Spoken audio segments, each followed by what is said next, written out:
Welcome to it, another episode of Breaking Nashville. Thank you so much for coming back. We really do appreciate it. As always, we're on Twitter. It's at Breaking Nash. My name is John Watkins. I am the host. We also have a great website, breakingnashvillepodcast.com. Not only podcasts, but also album reviews, BuzzFeed lists, Nashville news, all for you. So please, if you have a chance, check it out. But today, it's about one half of American Young, John Stone. We're talking to John Stone, one half of American Young, and also just a killer songwriter in Nashville. Dude, I gotta tell you, we hung out a few weeks ago, and I am just impressed by what you do up on stage. Oh, thank you so much. It's fun. We have a good time. Hey, let's start off with really from the beginning with country music. You're an expert on guitar. You're an expert on writing music. Where did it all start for you?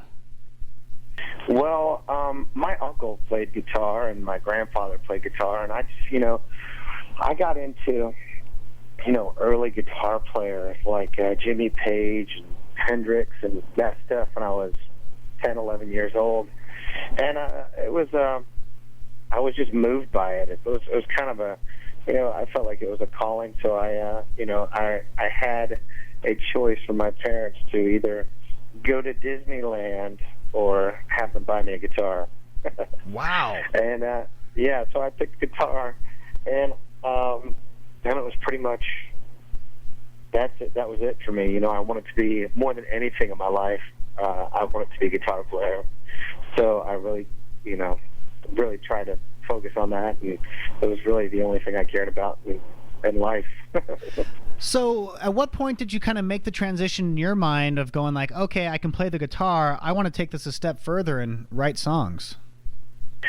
Well, I actually just wanted to be a guitar player. Okay. I was in a band, a rock band, early when I was 12, 13 years old, in junior high, and then moved into high school. And, it was really at the time when, country was, becoming to be a major force, through the Garth era. And it was great music, so I naturally just gravitated towards, country music as well as rock music, and it's just great music. So I moved to Nashville. Well, I graduated high school and, kept playing, and we actually didn't have a singer for my band, so we couldn't find a singer. So I ended up, trying to sing and, write songs. And I wasn't any good at writing songs then, but again, I really just cared about playing guitar. So I moved to Nashville wanting to see what would happen, really, So my first gig was playing lead guitar for a country singer by the name of Mark McGuinn. Do you remember him? Oh, yeah, absolutely. Yeah, so Mrs. Stephen Rudy. So my first gig in Nashville was actually the Grand Ole Opry. And I didn't know what it was because I'm from Oregon and we didn't have WSM, or the Grand Ole Opry. So I quickly found out that it was a really big deal. And I played for Mark for a long time, and I really was in awe of the writing and the making of records in Nashville because, a lot of what we hear on the radio is not 100% representative of the quality of songs and songwriters in Nashville. Yeah. And I remember the first time I came in and sat down at an open mic writers night. It was when I moved to Nashville. I didn't know that there was a community of songwriters, and I quickly found out that the songwriters were really the rock stars of Nashville, and everybody was in awe of these songwriters, because it seems like everybody can sing in Nashville. Everybody can sing, but Not everybody can write great songs and make great records. So I was in awe of the songwriters and the producers in Nashville. So I went to an open mic writers night, and it was hosted by, I'm going to date myself right here, it was 1999. And I walked into the Hall of Fame Lounge in Nashville, Tennessee, and Trent Tomlinson was hosting this open mic writers night. And this was long before he had anything going on or I had anything going on or any of us. And I played these songs that I thought were great, and they were just awful. and Trent sat down and played this song called Walk on Water. and I was like, oh my God, it was the greatest thing that I'd ever heard. And I was thinking to myself, well, if this song isn't on the radio and it's this good, I have a long ways to go. So I got a job the next day, and and really, honed my craft at writing. And I played for Mark. It wasn't, I just got better at writing songs, and then I got a publishing deal through Mark McGuinn's publisher, Warner Chappell.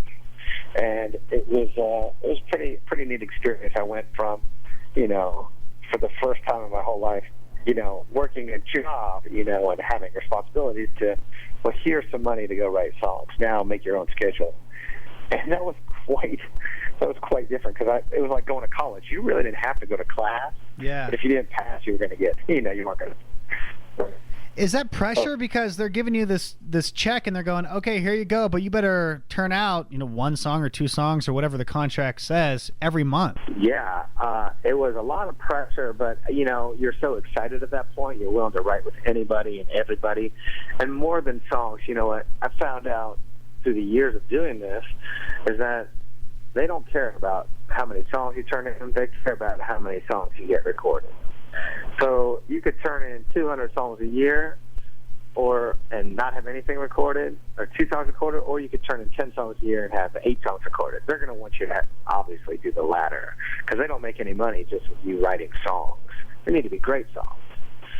So it took me a long time after writing 2 times a day, 3 times a day, to really understand that I need to focus more on the quality of these songs than the quantity of the songs.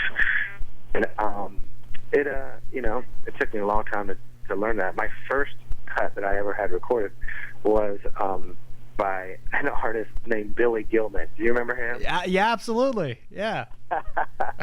So that was a long time. Yeah. And it it really opened my eyes to what it meant to really write songs and write unique songs and write songs that mattered, and that there was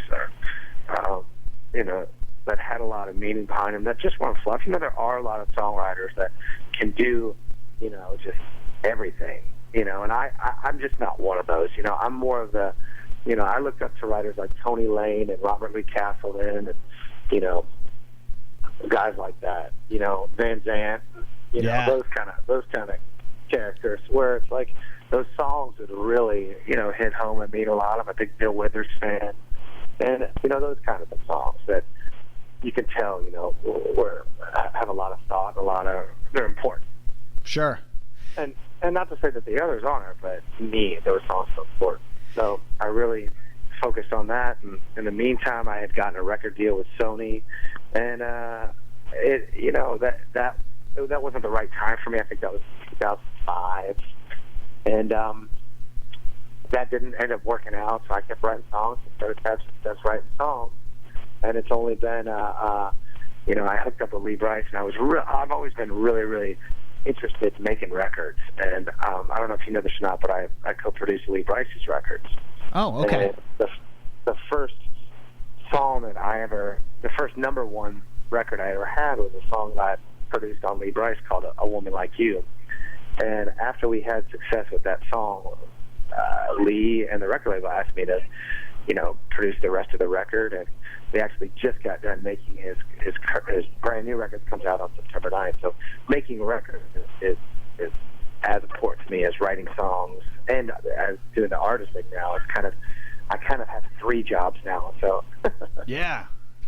Hey, going back to the songwriting real quick, when you're writing a tune, and let's say an artist who's not well known wants to grab one of your tunes, and you feel like this thing's a smash, is there a part of you that goes, oh man, I want Tim McGraw to take this thing, I don't want you? Well, and now, now I'm in a different position where I'm making records for people, and I'm working with artists, and those artists